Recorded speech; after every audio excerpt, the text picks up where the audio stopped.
He'll slow me down and stop me to be able to help clarify when we're in the moment.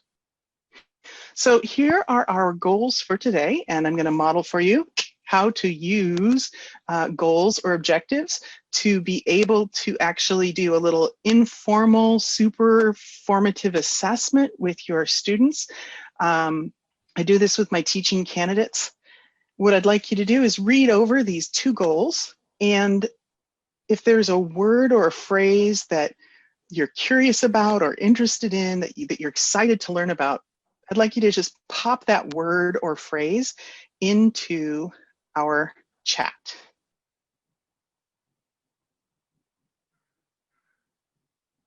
Okay, and as you're popping those words into the chat, the way we use this as an informal formative assessment or an engagement strategy is to look for patterns and trends that your students or participants are putting into the chat around what things you might want to emphasize, where you want to spend more time or less time as you're going through.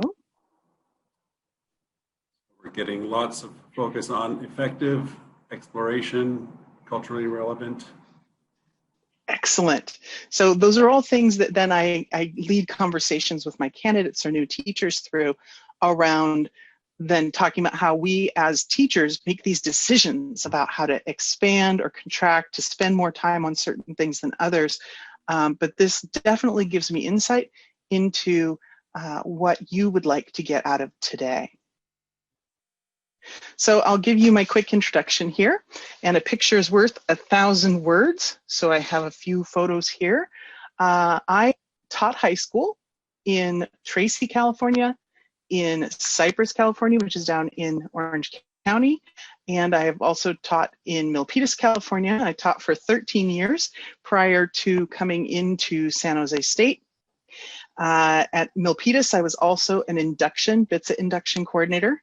I have worked with the PAC, CalTPA, and EdTPA in various incarnations. And my expertise areas, the things that I really get excited about, are identity development of teachers and students, assessment, and technology in education. In my spare time, I am foodscaping. My backyard is foodscaped. I'm working on the front yard, and that means that you landscape using all edible plants. I hang out with my dog Hide, and you can see a picture of him sitting here in the middle. And finally, really love to experiment with making interesting pizza combinations. So with the idea of that interesting pizza combination, we're going to move into our first activity here. And that is really thinking about when we're in online situations, when we're using technology in the classroom, really kind of thinking about how can we use apps to connect. We need to Maslow's hierarchy of needs to be met before our students can really engage in the academics, in the thinking components of what we want them to do in the classroom. So we're going to try and make some connections. Here, we're going to build a very quick learning community. And the way we're going to do this is we're going to use a tool called Poll Everywhere. And we're going to use a feature of Poll Everywhere called Upvote.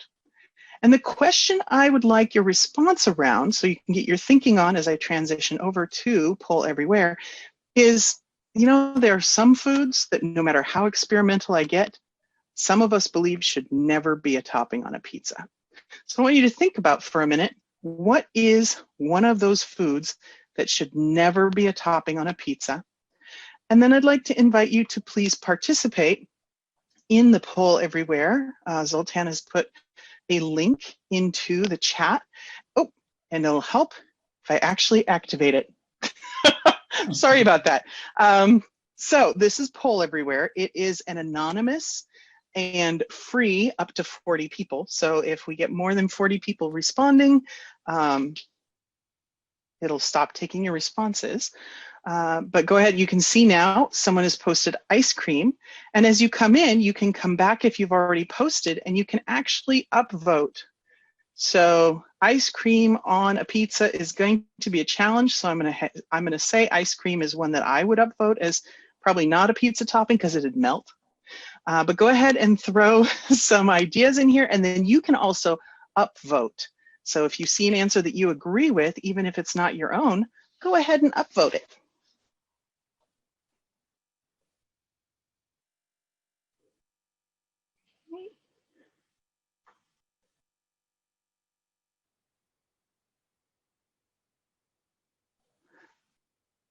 And this is something that is very low stakes. So whenever you're teaching people a new tool or a new technology, what you want to do is you want to think about balancing the learning load on your brain. So when you're teaching a new tool like Poll Everywhere, you want to kind of lower the really critical thinking component so that the brain can focus on learning how to use the tool. So I always do a fun or social kind of question to teach a tool. And in this case, it also helps us bond over those of us who believe that ice cream or peanut butter or mayonnaise should or should not be Skittles, meringue, sardines, blueberries, marshmallows, strawberries. Oh my goodness. I might have to have some of you over to my house for some of our creations. We actually make a really delicious blueberry, pineapple, strawberry pizza with a vanilla sauce. That's quite tasty. Excellent.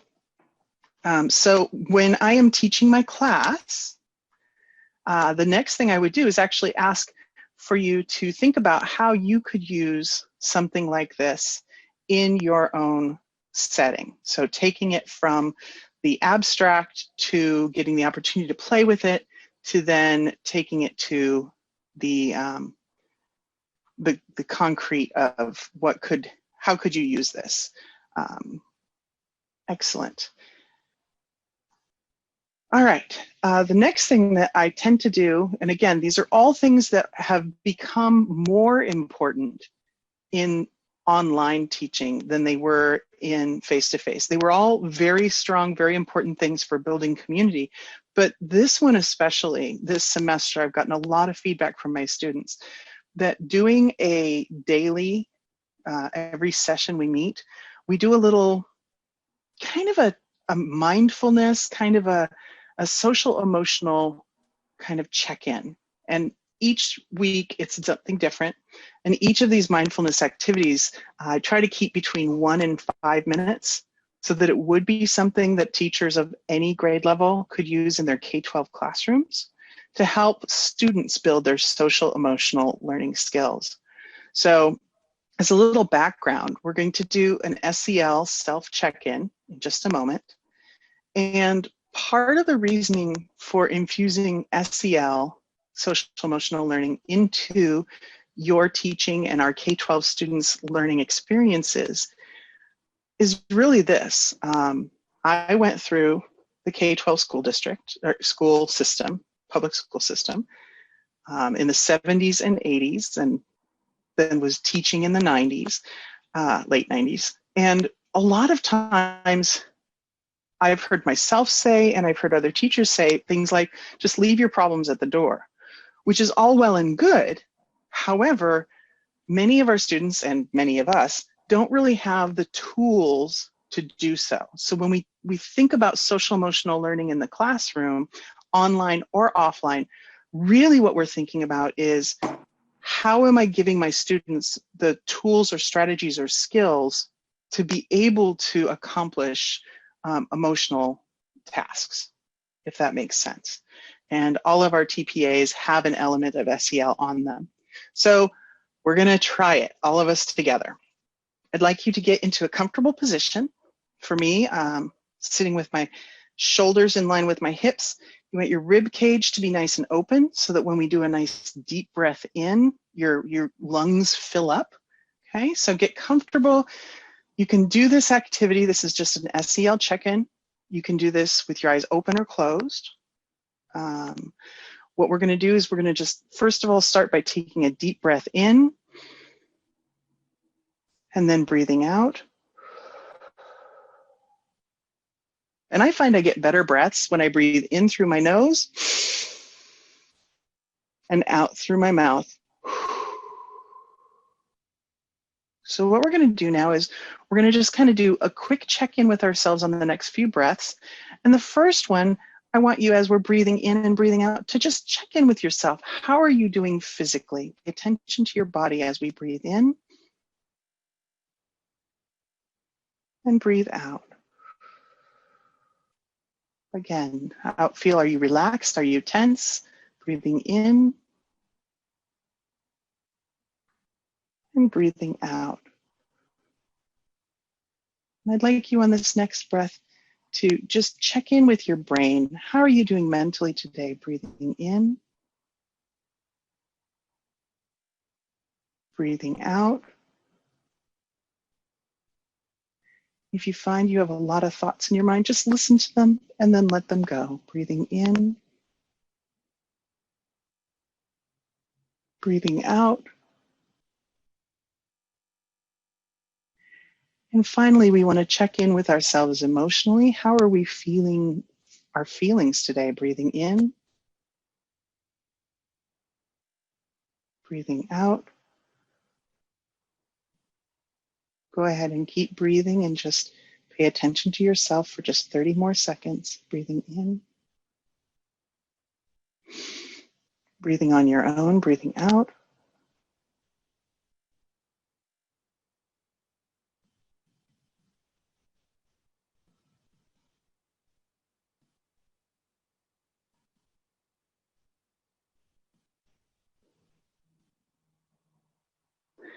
On this last breath, I want you to breathe in lots of oxygen, fill it all up, breathing in, and then just blow out any tension or stress. Just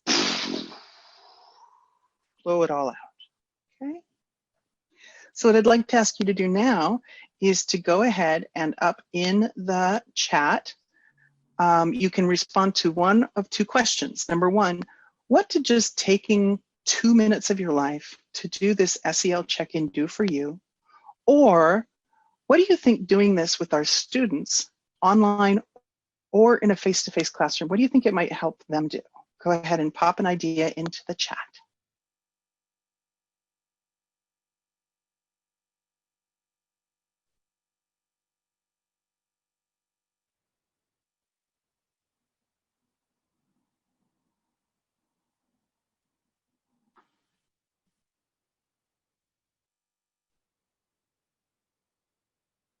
Good.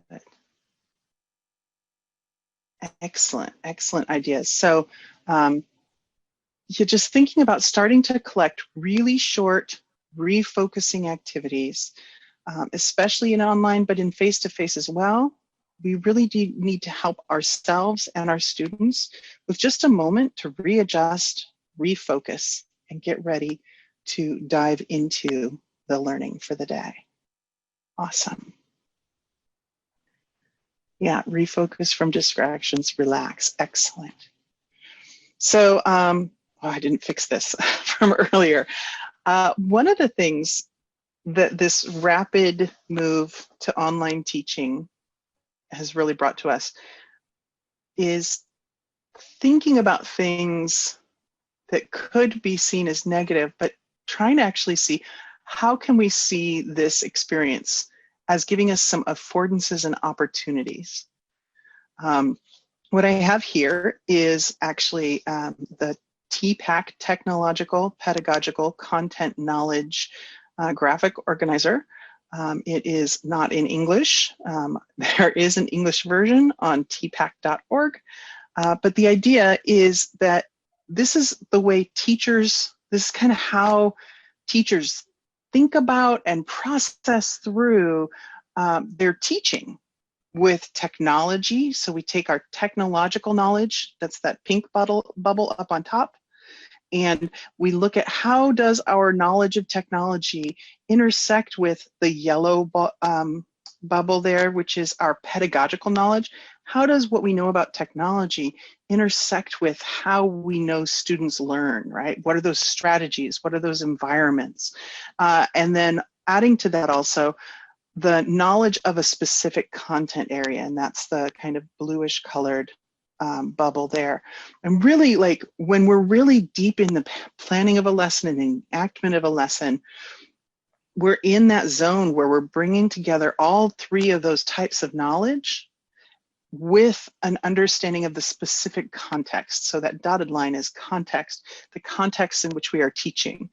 Because remember, we're not teaching history or math, we're teaching students, and we're teaching specific human beings about history or about mathematics.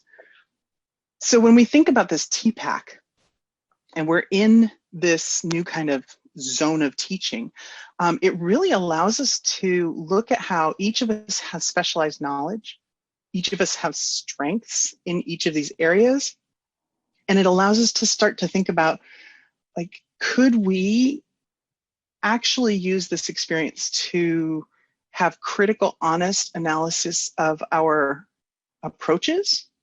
Can we get really creative? And can we collaborate more in order to really leverage these ideas of maybe making online and face-to-face and blended learning really super powerful?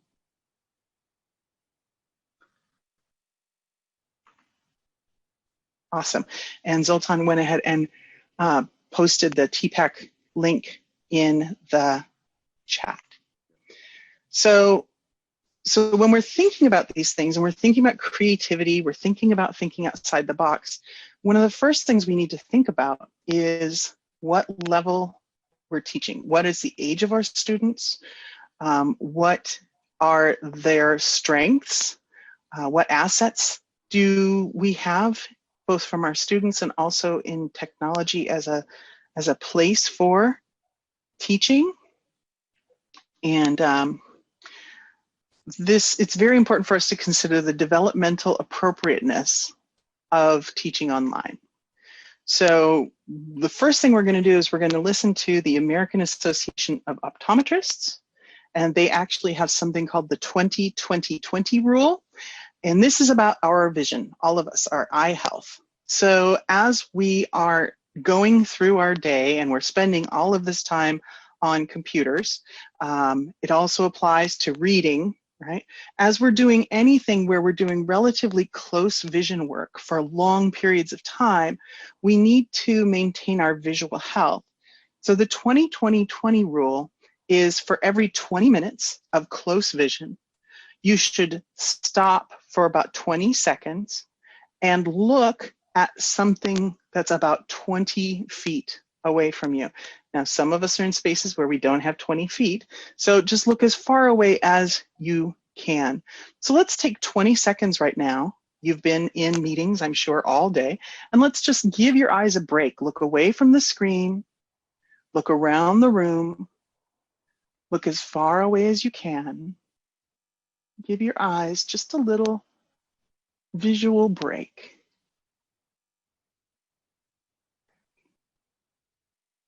Awesome. Another thing to think about when we're talking about health, especially student health and our own mental health, is thinking about the difference between synchronous and asynchronous time teaching. So we want to try and find some sort of balance of synchronous and asynchronous activities. And we want to think about our students and their contexts. We want to think about how old the students are. We want to think about what kinds of independent learning skill sets they have or that we can develop and foster in them through planning strategic asynchronous activities. It's really not healthy for any of us physically to sit in front of a computer screen for 6 hours a day. We want to think about, when we're planning lessons, how can we have the synchronous time that we spend together really be like there's a reason we're together, right? So when we're in a room together, when we're in a breakout room together, that we're doing something that students could not do alone by themselves at home. And even thinking about maybe making some movement breaks or some brain breaks or some attention breaks within a lesson. So we do maybe with a first grade class, maybe 15 or 20 minutes of synchronous activity.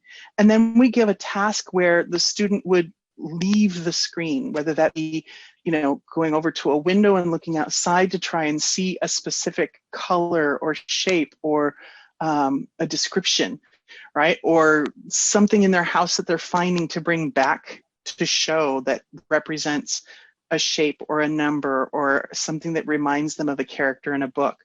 But just something where we're really looking at, like, we're teaching synchronously, and then we walk, quote unquote, walk away from the computer for 10 to 20 to 30 minutes. This could also be a great opportunity to do during that break, meeting with smaller groups, right? And in a way that we would have set up in a physical classroom, stations, right? That we're instead meeting with small groups of students while other groups are off doing the outside of the screen task. So all of these things are thinking about things as being really creative. Like, what kinds of projects could we do to think outside the screen? What kinds of opportunities can we have with our students and with our peers to really kind of break open that box of technology and get to where we can do things that we really can't do in face-to-face classrooms? Okay. Any questions so far, Zoltan? No. Yeah. Okay. If you have anything, remember you can pop it into the chat and I'll monitor. Great. So the reason I asked that was that I do have a slide here specifically for, like, this idea of thinking outside the screen or away from the screen. Last session, someone asked about students with disabilities, and it may be even just something as simple as, for the next 10 minutes, I want you to wheel your chair over to the window and take a deep breath, or have someone wheel your chair to the front door and just take a breath of fresh air. It can be just anything where we're thinking about that balance between synchronous and asynchronous, and making sure that when we have our students on the screens, there's a reason for them to be on the screen with us and with their peers.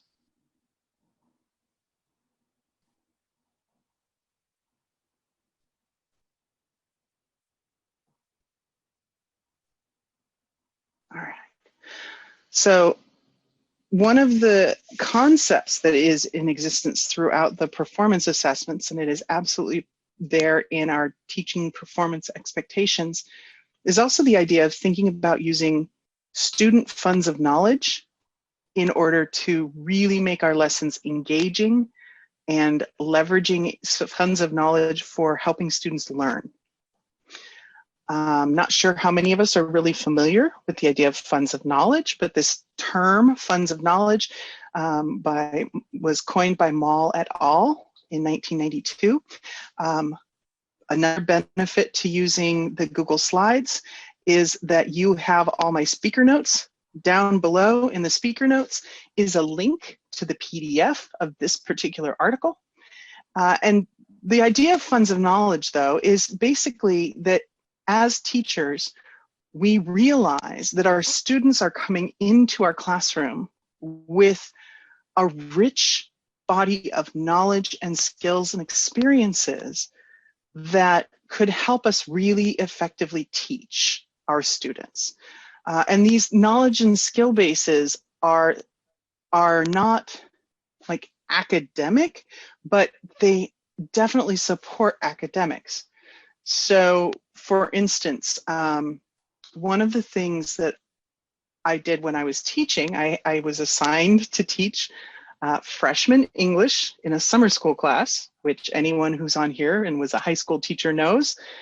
Summer school classes are always very fun and challenging. So one of the things I did was wanting to find out my students' funds of knowledge. I took a quick five question survey at the beginning of the course, and a majority of my students in my class indicated that they liked to play video games. And not only did they like to play video games, they liked to play role-playing games. So I know that from my students' interest in video games and role-playing video games, that they're coming into the classroom with a certain set of knowledge about how video games work, about how levels work, and about how you create a story. Facing me in this freshman year was the need to teach grammar. And again, I'm not sure how many of you have ever attempted to teach grammar. It's not exactly the most exciting thing to teach in the world. So what I did was I leveraged my students' funds of knowledge around video games and role-playing video games to create a project that they completed where they were actually the designers of a grammar-based video game. They had to set up a storyline. They had to come up with how you would use the rules of grammar to beat different bosses and different tasks within the video game. So it was really looking at how am I using what I know my students know to engage them and to make this idea of grammar kind of more real. And it sounds like a lot of fun, but those students really had to know a lot about grammar to be able to write a video game level or game about that. The big problem is this, that when we're looking at gathering funds of knowledge and we're in these online environments, it's really, really challenging to learn our students' funds of knowledge. For instance, right now is my first semester teaching 100% online all the time. And I'm missing those in the hallway interactions with my students. I'm missing those as they're coming in and sitting down, looking at what's on their t-shirt, what kind of backpack do they have, what stickers do they have on their water bottles. All those little things that I used to be able to use to get to know what my students' funds of knowledge were, or as conversation starters, don't happen in online environments. So what I've been thinking about and doing this semester is much more student-centered and open approaches to the actual teaching itself. So utilizing polls and surveys. From the survey I gave earlier, I learned that many of us don't like sardines on our pizza. And so you would do maybe occasional polls or surveys throughout the year to be able to start to gather a picture of who our students are as complex cultural individuals. I try to provide for my students choices in how they're going to process and gain information and skills. I try to make sure that there are at least 3 modalities: audio, video, and discussion for any given topic. And then I pay attention to who is choosing which of these options. Again, what is their fund of knowledge as far as their comfort in how they're learning things? Ultimately, I put all of these things together to kind of sketch out projects or community-based learning, and then invite my students to give input on how that project might leverage their learning or show their learning. And we do a lot of this semester with online. I'm finding I'm doing a lot more projects because it is a way to really let them bring their personalities into the projects and into the work.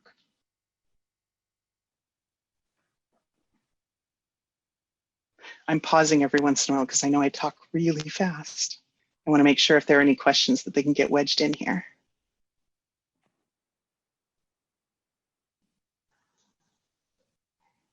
Well, both of those things together, thinking about funds of knowledge and thinking about developmental appropriateness, then leads us to the idea of universal design for learning.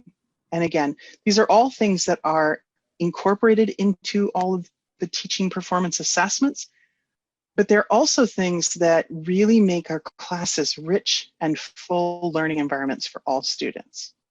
So when it comes to universal design for learning, this is really a space where we think about how when we design scaffolds for specific students in our classroom, whether they be linguistic or accessibility or IEP driven, how those scaffolds could actually be really helpful to more students in our classroom than just those for whom we initially designed them. So I'm going to share again another story here of my own teaching. And I had a teaching experience where I had a student who had an IP, and this student was allowed to utilize their laptop in order to process their classwork. At this point in time, we did not have a class set of laptops.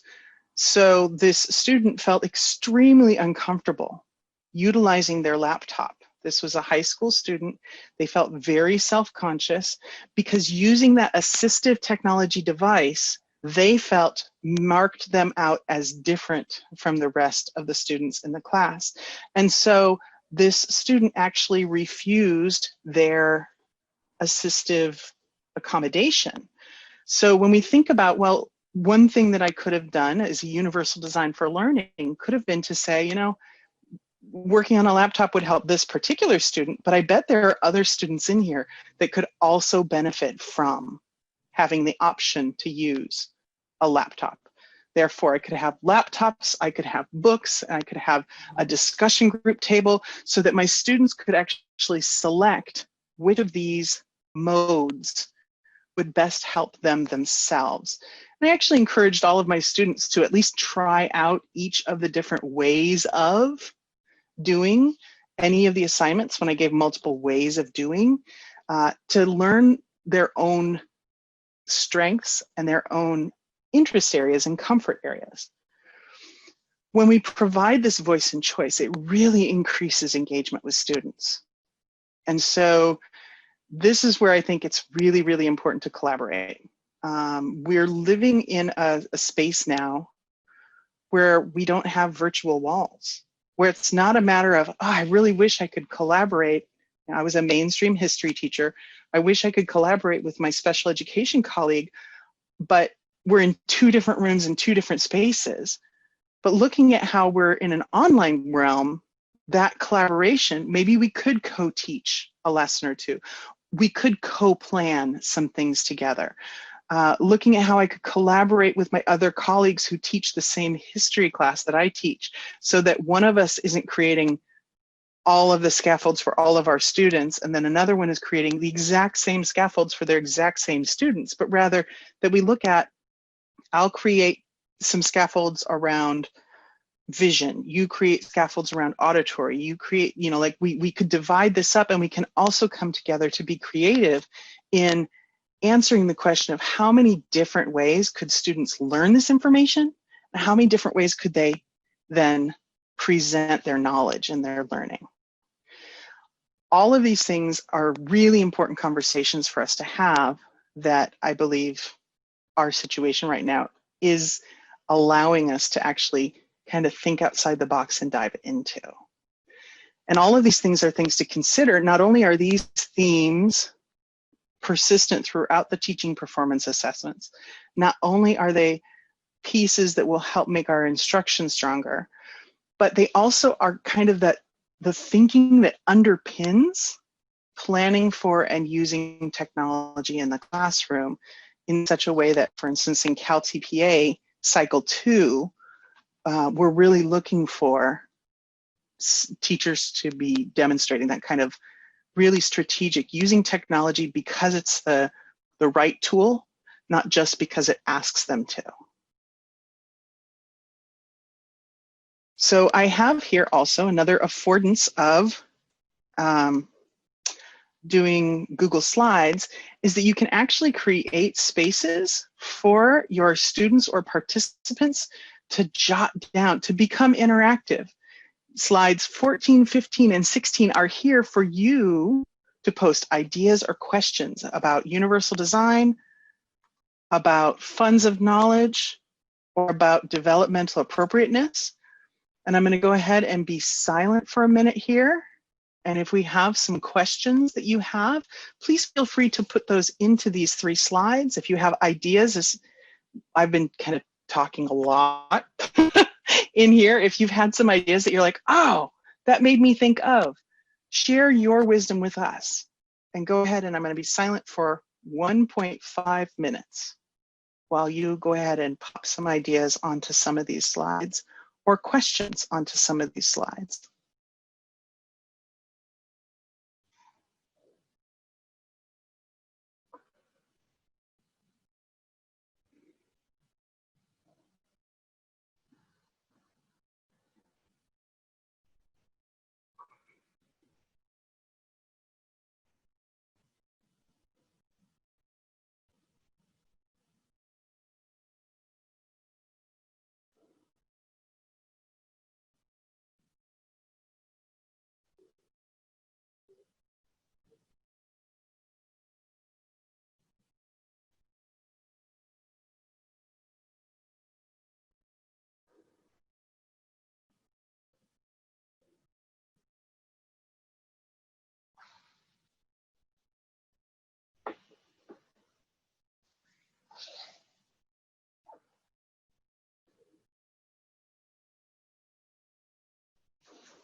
Excellent. I've got my first idea on a slide. Woohoo!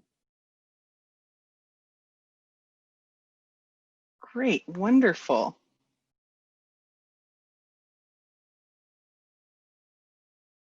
Excellent.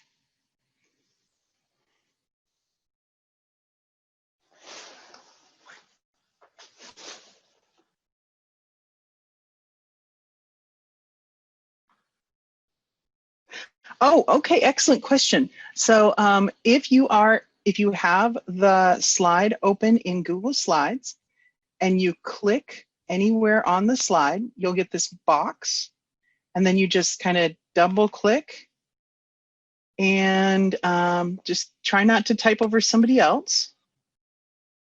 But if you double click, you can then come to the end and put some spaces in and just start typing. Great question in the chat.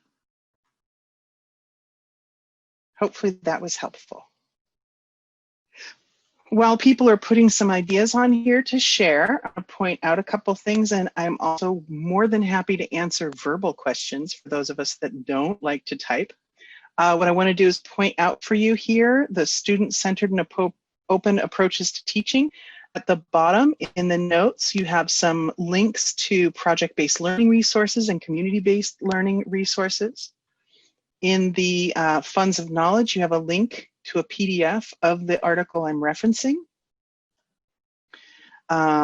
Then here in the development appropriateness as opportunity, you have a couple really good resources here.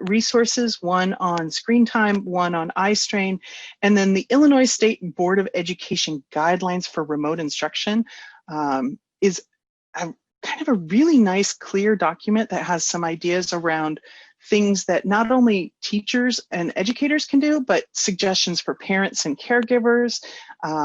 It's a groovy document that's really nice.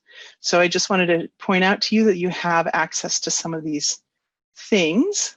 Do we have some questions? Not yet, but I actually, in the earlier session, you talked about how you use this in breakout rooms with students. Oh, okay, excellent. So as you are currently adding things to slides, I'm not sure how many of you have, and I'm going to take a quick look here at faces, and so I'm seeing a few people. If you've ever done a carousel or a gallery walk in your classroom using poster paper and things, so that's one of my very most favorite strategies for teaching. And I was kind of perplexed, like, how do I do that online? So what I do is I actually use Google Slides like you're using them right now. And rather than having a topic at the top of the slide, I would do is actually title the slide Group 1. And then I'd have a slide for each of the breakout rooms I was going to create and have a task that the students would do to work together in their breakout room to put information on a slide. And so this was a really good formative assessment strategy. And as I had my students do that, one of them asked, well, what about looking at everybody else's slides? And it connected for me that the analog to that is after I had my students doing their work in their breakout rooms, putting their slides together, and I was floating through all of the breakout rooms, giving advice and input, doing informal formative assessment, that I could actually have students in their groups look at each other's slides. And instead of using Post-it notes, which if you can see my background, I am a Post-it note addict. This is how I get things done. Instead of using Post-it notes, I could have them use the comment feature to leave comments for one another on the slides. So for instance, right now I can see here in the teacher view that I've got 3 people here who are on slide number 16, and they're adding some great ideas. So what you could do if you wanted to would be to highlight or click a statement on someone else's slide, come into insert a comment, and then you can leave for one another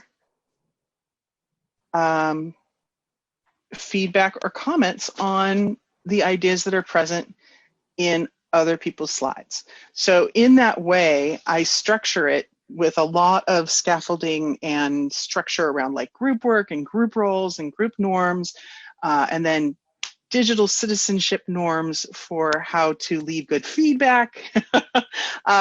But to be able to make this an experience where students can still look at the work of others and give feedback.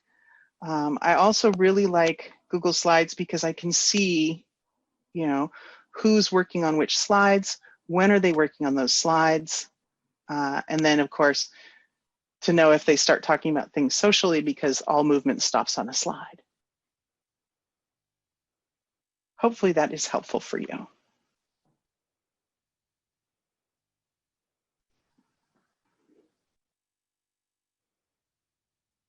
Any other questions? We have a question. So you have a whole series of slides enough for each group, and each group only responds on their slide, correct? Yes, yes. So I have 25 to 30 students, and I try to keep my groups at 4 or under. So I'll have 5 to 7, 6 or 7 different groups. So I would have 7 different slides that would say group 1, group 2, group 3, group 4, group 5, group 6, group 7. And I would have instructions for them on what it was I would want them to do on those slides. And my students have said they've taken it back to their classrooms. I've had a high school student teacher, a middle school student teacher, and 2 elementary, a grade 5 and a grade 2, who tried the virtual carousel using Google Slides with their students.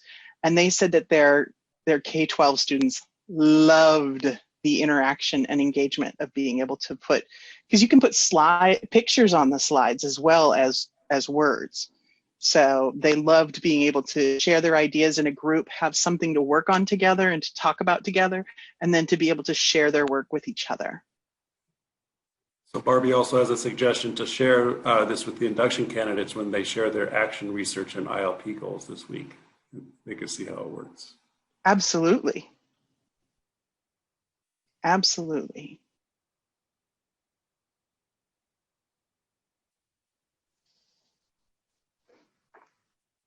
ILP goals, master's ideas for those of us who are teacher prep. If you're doing anything around having cohorts of students who are working on different CSTPs while they're going through induction, you could have slides that are arranged by CSTP and have them share ideas about what they might want to do with each CSTP as their own inquiry. Oh, switched hats there. Teacher prep, induction.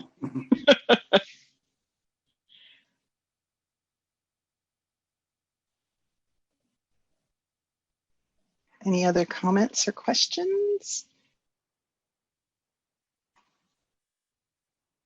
Well, I think we're actually a relatively small group, so if you want to unmute and ask your question, I'm okay with it.